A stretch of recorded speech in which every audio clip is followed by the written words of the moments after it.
اور کھیتی تیار ہونے کے قریب تھے، باغوں کے پھل پکنے ہی والے تھے، اور مدینہ منورہ کے حضرات زراعت پیشہ تھے، کاشتکاری کیا کرتے تھے۔ تو جب فصل کے تیار ہونے کا وقت ہوتا ہے تو اس وقت مالی تنگی ہوا کرتی ہے۔ فصل کے تیار ہونے کے بعد مالی کشادگی حاصل ہوتی ہے،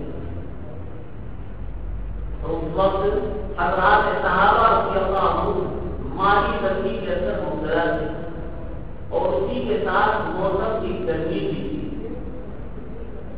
اپنی کھیتی کو چھوڑ کر کے جانا تھا، اپنے باغوں کو چھوڑ کر کے جانا تھا،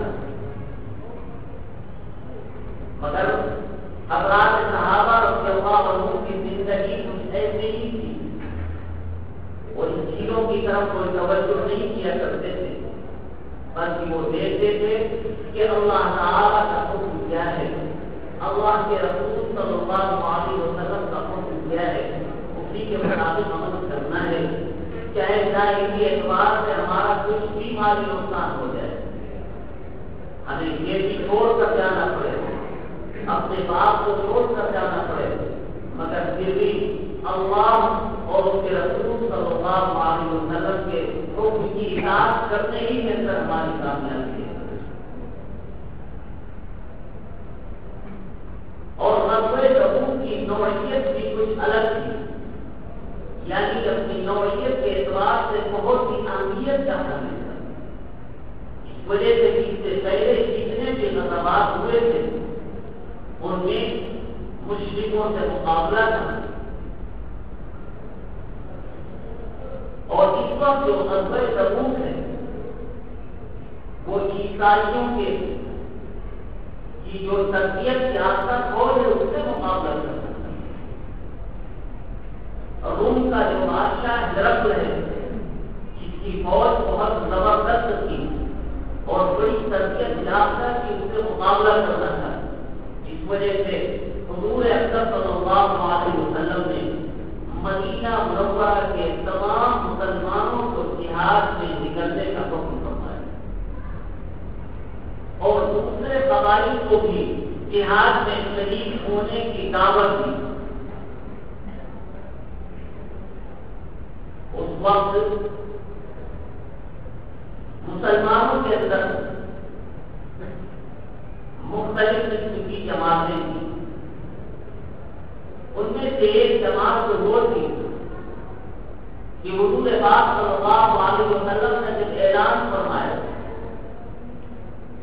کہ جہاد میں چلنا ہے تو بغیر کسی تردد کے وہ تیار ہو گئے، اور ایک جماعت وہ تھی جو کچھ تردد کے بعد تیار ہوئی۔ دونوں جماعتوں کی اللہ تعالیٰ نے تعریف فرمائی، اگرچہ درجے کے اعتبار سے مختلف ہے، جو بغیر کسی تردد کے تیار ہو گئے اس کا درجہ بڑھا ہوا ہے، اور جو کچھ تردد کے بعد تیار ہوئے وہ درجے کے اعتبار سے ان سے کچھ کم ہے، مگر اللہ تعالیٰ نے دونوں جماعتوں کی تعریف فرمائی۔ اور کچھ لوگ وہ تھے جو اپنے عذر کی وجہ سے شہید نہیں ہو سکے، اللہ تعالیٰ نے ان کے عذر کو قبول فرما لیا، اور کچھ لوگ وہ تھے جو اپنی سستی کی وجہ سے بغیر کسی عذر سے شہید نہیں ہوئے تھے، اللہ تعالیٰ نے ان لوگوں کے اوپر سخت تنقید فرمائی، اور بعد میں جب انہوں نے توبہ کی ہے تو اللہ تعالیٰ نے ان کی توبہ قبول فرما لی۔ منافقوں میں بھی دو قسم کی جماعتیں ہیں، ایک جماعت تو وہ تھی جو اپنے نفاق کی وجہ سے غزوہ تبوک میں بالکل ہی شریک نہیں تھی، اور دوسری جماعت وہ تھی جو غزوہ تبوک میں شریک ہوئی لیکن مسلمانوں کا ساتھ دینے کے لیے نہیں بلکہ جاسوسی کرنے کے لیے اور شرارت کرنے کے لیے شریک ہوئی۔ ان تمام لوگوں کا اللہ تعالیٰ نے قرآن کریم کے ذکر فرمایا ہے۔ بہرحال حضور اکرم صلی اللہ علیہ وسلم نے جب اعلان فرمایا تو پوری جماعت یہ پہلا موقع ہے اس وقت اسلامی فوج کی تعداد 20,000 تھی. اس سے پہلے اتنی تعداد کسی بھی غزوے کے اندر نہیں. اب ظاہر ہے کہ 30,000 کی فوج ہے، اسلامی فوج کی تعداد 30,000 ہے، اس کے لیے انتظام کرنا ہے اور مالی تنگی بھی ہے. تو نبی پاک صلی اللہ علیہ وسلم نے حضرات صحابہ رضی اللہ عنہم کو اللہ تعالیٰ کے راستے میں مال سے خرچ کرنے کا حکم فرمایا.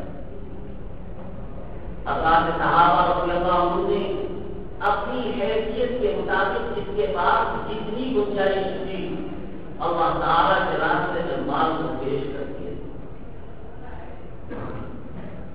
حضرت عمر رضی اللہ عنہ کے مطابق لکھا ہوا ہے کہ وہ اپنے گھر گئے اور جتنا مال ان کے پاس تھا اس پورے مال کا انہوں نے دو حصے کیے. ایک حصہ اپنے گھر والوں کے لیے چھوڑ دیا اور ایک حصہ لے کر کے نبی پاک صلی اللہ علیہ وسلم کے خدمت اقدس میں حاضر ہو گئے. حضور پاک صلی اللہ علیہ وسلم نے ارشاد فرمایا کہ عمر اپنے گھر والوں کے لیے کیا چھوڑ کر آئے ہو؟ تو حضرت عمر رضی اللہ عنہ نے عرض کیا کہ اللہ کے رسول صلی اللہ علیہ وسلم آدھا اپنے گھر والوں کے لیے چھوڑ دیا ہے اور آدھا آپ کی خدمت میں دے کر کے حاضر ہو گیا.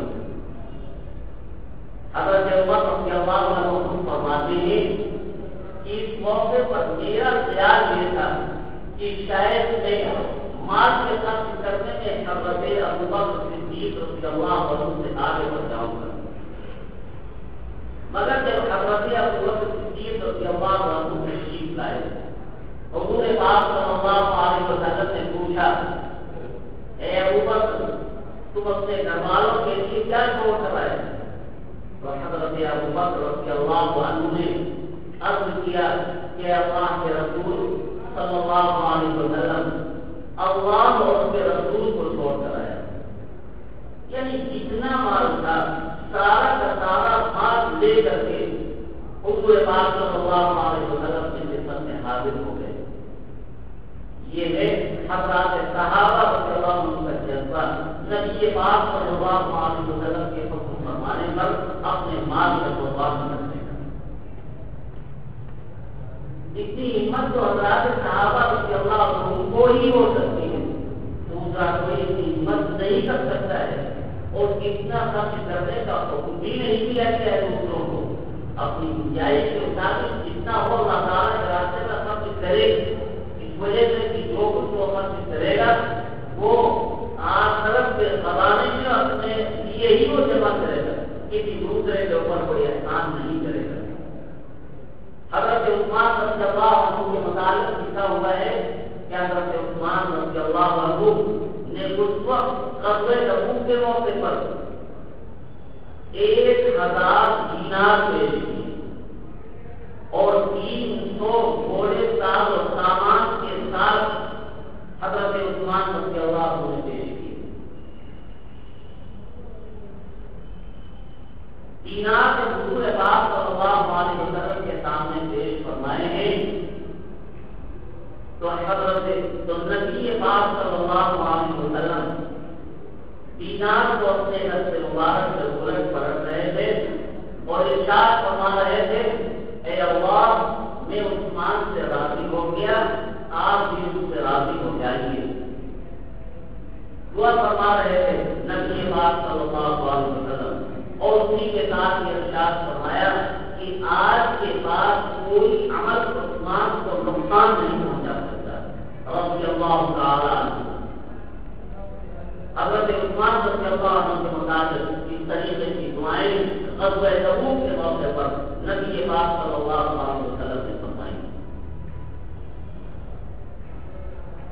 جو آیت کریمہ اس وقت پڑھی گئی ہے اس میں غزوہ تبوک کی کا ذکر کیا گیا ہے اور اس میں 2 مرتبہ آخرت کا بھی ذکر ہے. حضرات صحابہ رضی اللہ عنہ کو آخرت کی بہت ہی زیادہ فکر رہتی تھی. نبی پاک صلی اللہ علیہ وسلم کی برکت سے ان کے دلوں کے اندر آخرت کی فکر بالکل پیوست ہو گئی تھی. اس وجہ سے ہر وقت وہ اسی فکر میں رہا کرتے تھے کہ کون سا ایسا کام کرے جس سے ہماری آخرت بن جائے اور اللہ تعالیٰ کی رضا اور خوشنودی حاصل ہو جائے. ایک دوسری آیت کریمہ میں اللہ تعالیٰ نے ایمان والوں کے اوصاف بیان فرمائے. انما المؤمنون الذين اذا ذكر الله وجلت قلوبهم واذا تليت عليهم آياته زادتهم ايمانا وعلى ربهم يتوكلون الذين يقيمون الصلاة ومما رزقناهم ينفقون. 5 اوصاف اللہ تعالیٰ نے ایمان والوں کے بیان فرمائے. حضرات صحابہ رضی اللہ عنہ کا ایمان بہت مضبوط ایمان تھا. جتنے اوصاف اس آیت کریمہ کے اندر بیان کیے گئے ہیں پورے طریقے پر وہ اوصاف حضرات صحابہ رضی اللہ عنہ کے اندر پائے جاتے تھے. ان میں سے سب سے پہلا وقت یہ بیان کیا گیا ہے اذا ذکر اللہ وجلت قلوبهم. جب ان کے سامنے اللہ تعالیٰ کا ذکر کیا جاتا ہے تو ان کے دل ڈر جاتے ہیں. وَإِذَا تُلِيَتْ عَلَيْهِمْ آيَاتُهُ زَادَتْهُمْ إِيمَانًا. اور جب ان کے سامنے اللہ تعالیٰ کی آیتیں پڑھی جاتی ہیں تو وہ آیتیں ان کے ایمان کو بڑھا دیتی ہیں. اللہ تعالیٰ کی آیتیں قرآن کریم کی آیتیں سن کر کے ان کے ایمان کے اندر ترقی ہو جاتی ہے. ان کا ایمان مضبوط ہو جاتا ہے, ایمان کا نور بڑھ جاتا ہے. یہ ہے ایمان والوں کی صفت. اور اسی کے ساتھ اللہ تعالیٰ نے ارشاد فرمایا کہ وہ اپنے پروردگار کا بھروسہ کرتے ہیں. جب اللہ تعالیٰ کا ذکر کیا جاتا ہے تو ان کے دل ڈر جاتے ہیں, اس وجہ سے کہ اللہ تعالیٰ کی ذات اور صفات ان کے دلوں کے اندر سمائی ہوئی ہے.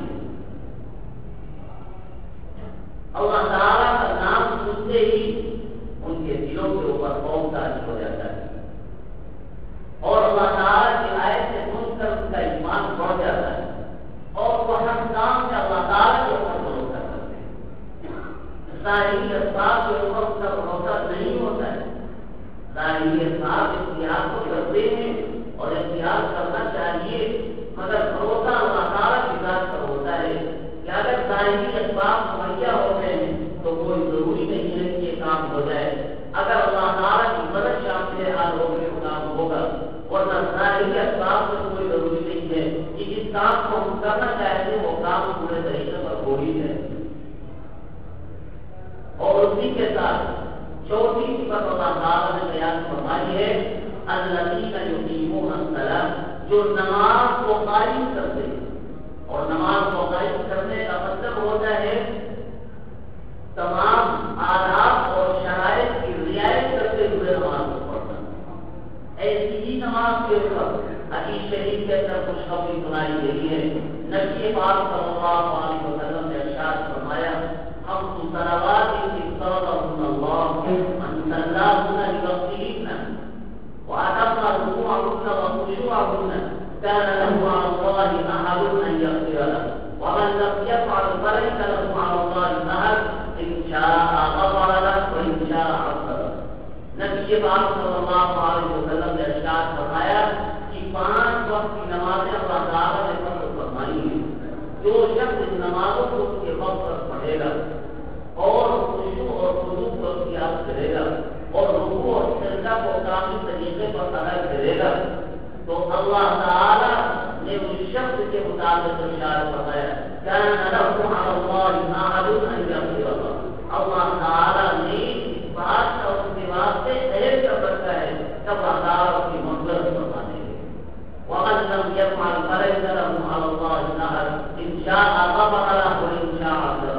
اور جو شخص اس نمازوں کو تمام شرائط کے ساتھ اور تمام آداب کے ساتھ نہ پڑھے تو اس شخص کے لیے اللہ تعالیٰ کی کوئی عبادت نہیں ہے. اللہ تعالیٰ چاہے تو اس کی مغفرت فرما دے اور چاہے تو عذاب. الذین یقیمون الصلاۃ مما رزقناهم ينفقون، اور ایمان والوں کی پانچویں صفت جو اللہ تعالیٰ نے بیان فرمائی یہ ہے کہ جو ہم نے ان کو دیا ہے اس میں سے خرچ کرتے ہیں. تو ایمان والوں کی صفت یہی ہے کہ اللہ تعالیٰ کی رضا اور خوشنودی کے لیے اپنے مال کو اللہ تعالیٰ کے راستے میں خرچ کرتے ہیں. تو حضرات صحابہ رضی اللہ عنہم جن کو اللہ تعالیٰ نے بڑا ایمان مضبوط عطا فرمایا تھا، ہر وقت آخرت ان کے پیش نظر ہوا کرتی تھی اور ہر وقت ان کے ذہن میں سر یہ بات ہوتی تھی کہ معلوم نہیں کس وقت اس دنیا سے جانے کا وقت آ جائے. اور ظاہر ہے کہ جب وہ وقت آ جائے گا تو اس میں کسی سے کسی کوئی مہلت مل ہی نہیں سکتی. اس میں مہلت ملنے کی کوئی گنجائش نہیں. کسی کے لیے اللہ تعالیٰ کی طرف سے عمر کی مقدار کو زیادہ ہوا کرتی ہے، کسی کے لیے کم ہوا کرتی ہے. ہمارا جتنا وقت ہوتا ہے وہ تو حکومت سے گزر جاتا ہے، لیکن وقت پورا ہونے کے بعد پھر اس میں کسی قسم کی کوئی مہلت نہیں ملتی.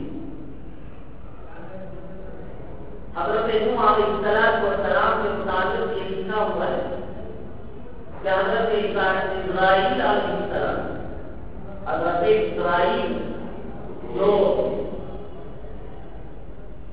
جان نکالنے کے اوپر مقرر ہیں، انہوں نے حضرت نوح علیہ السلام سے کہا کہ آپ کو تو اللہ تعالیٰ کی طرف سے بہت زیادہ عمر دی گئی، آپ نے دنیا کو کیسا پایا؟ دنیا میں آپ کتنی مدت رہے؟ وہاں کا رہنا کچھ آپ کو یاد ہے؟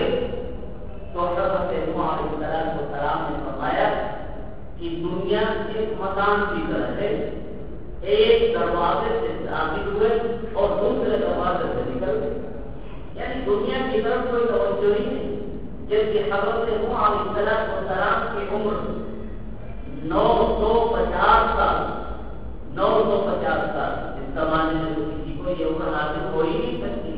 اتنا زمانہ گزارا ہے اور اس طریقے سے زندگی گزاری کہ مکان کے ایک دروازے سے داخل ہوئے اور دوسرے دروازے سے نکل کے ارشاد فرمایا کہ اس کے علاوہ مجھے کچھ یاد نہیں ہے دنیا کے بارے میں.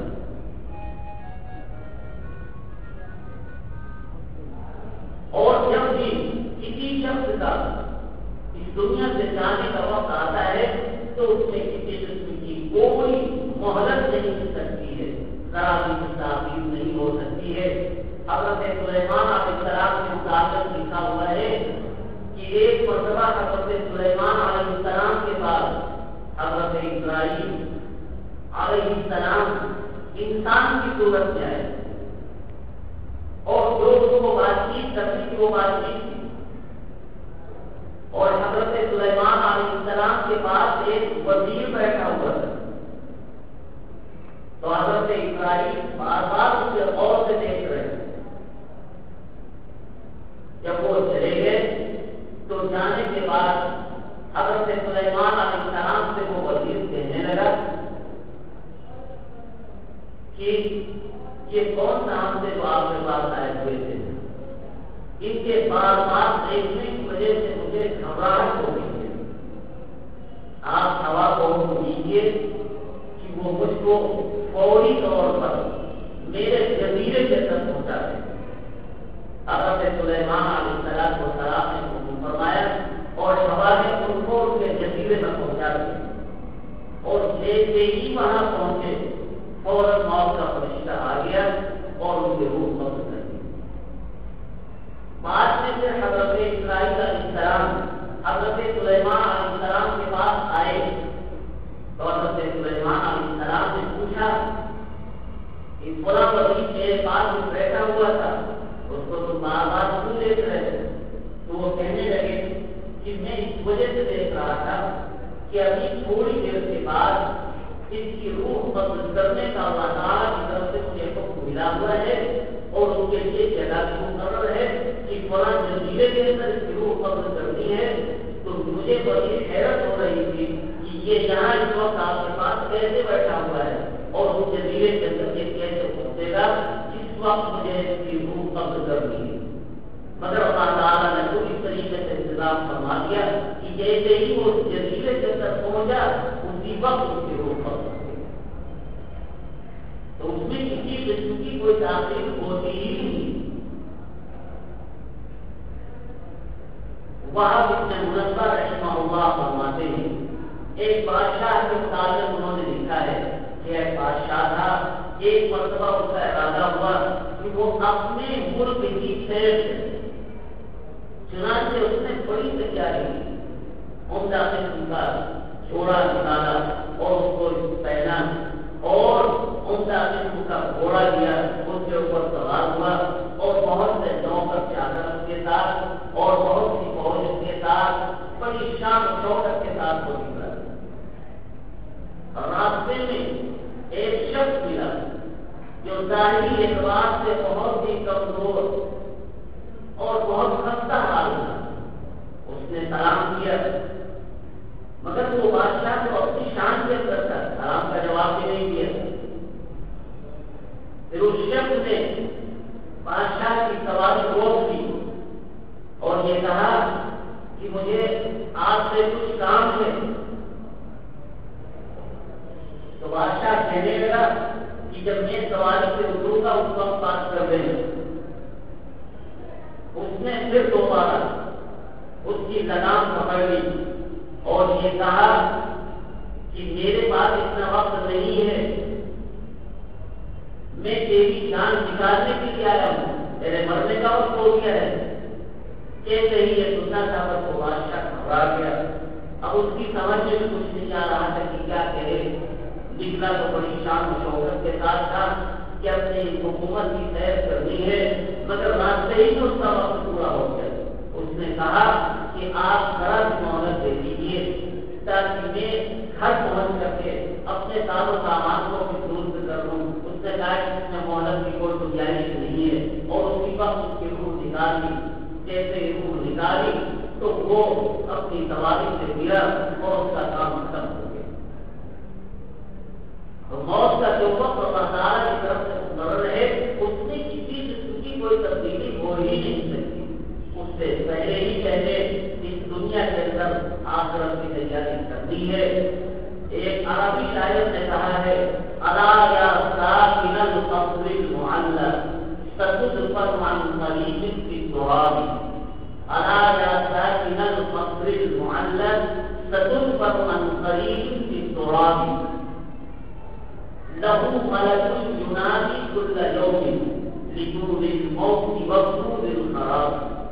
شاعر نے یہ کہا ہے ایک بلند محل کے رہنے والے عنقریب تجھے مٹی میں دفن کیا جائے گا۔ الا سن لے یا ساکن القصر المعلق، ایک بلند محل میں رہنے والے ستدفن عن طریق فی التراب، عنقریب تجھے جزیری مٹی کے اندر دفن کیا جائے گا۔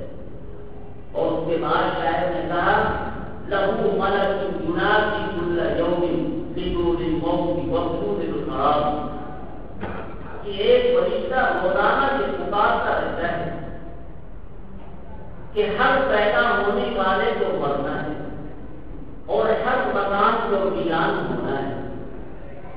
لہو ملک ینادی کل یوم لطول الموت وطول الخراب، وآخر دعوانا الحمد للہ رب العالمین۔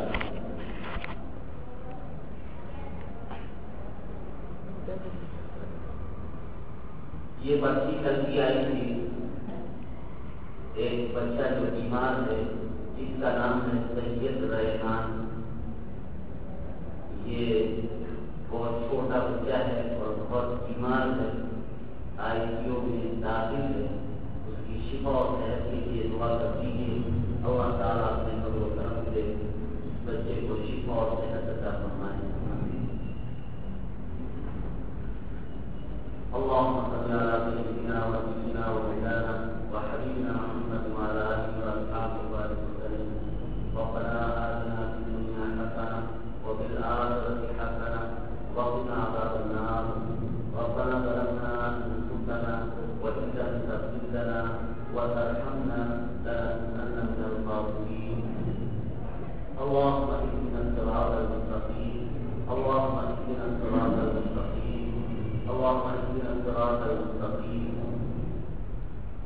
لا إله إلا أنت سبحانك إني كنت من الظالمين لا إله إلا أنت سبحانك إني كنت من الظالمين لا إله إلا أنت سبحانك إني كنت من الظالمين اللہ تعالیٰ ہم سب کی مغفرت فرما دیجیے اللہ تعالیٰ ہم سب کے تمام گناہوں کو معاف فرما دیجیے اللہ تعالیٰ ہم سب کی مدد فرما دیجیے اللہ تعالیٰ ہم سب کے ساتھ رحم و کرم کا معاملہ فرما دیجیے اللہ تعالیٰ جو لوگ بیمار ہیں ان کو شفا عطا فرما دیجیے اللہ تعالیٰ اپنے فضل و کرم سے تمام بیماریوں سے شفا عطا فرما دیجیے اللہ تعالیٰ جو پریشان ہیں ان کی پریشانیوں کو دور فرما دیجیے اللہ تعالیٰ بہت سے لوگ ملازمت کی لائن سے پریشان ہیں اللہ تعالیٰ کچھ لوگ بیماریوں کے طرف بہت ہی زیادہ پریشان ہیں اللہ تعالیٰ آپ کی تمام پریشانیوں کو دور فرمانے والے ہیں آپ کی تمام بیماریوں سے شفا عطا فرمانے والے ہیں اللہ تعالیٰ آپ کی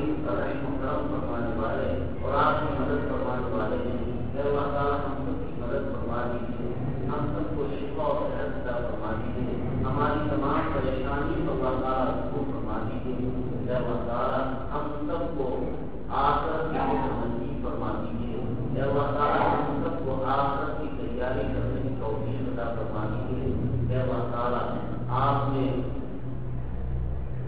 ایمان والوں کی جو صفات ذکر فرمائی ہے اللہ تعالیٰ ہم سب کے اندر وہ صفات پیدا فرما دیجیے اللہ تعالیٰ ایمان والوں کی صفات جو آپ نے بیان فرمائی ہے اللہ تعالیٰ وہ صفات ہم سب کے اندر پیدا فرما دیجیے اللہ تعالیٰ ہم سب کے حال پر رحم و کرم فرما دیجیے اللہ تعالیٰ ہم سب کے حال پر رحم و کرم فرما دیجیے اللہ تعالیٰ ہم سب کو اپنے مقبول اور محبوب رسول میں شامل فرما دیجیے اللہ تعالیٰ ہم سب کو اپنے مقبول اور محبوب رسول میں شامل فرما دیجیے اللہ تعالیٰ ہم سب کو صحیح طریقے پر نماز پڑھنے اور صحیح طریقے پر روزہ رکھنے کی توفیق عطا فرما دیجیے اللہ تعالیٰ ہم سب کو رمضان مبارک کی رحمت اور برکتوں سے نواز دیجیے اللہ تعالیٰ ہم سب کو رمضان مبارک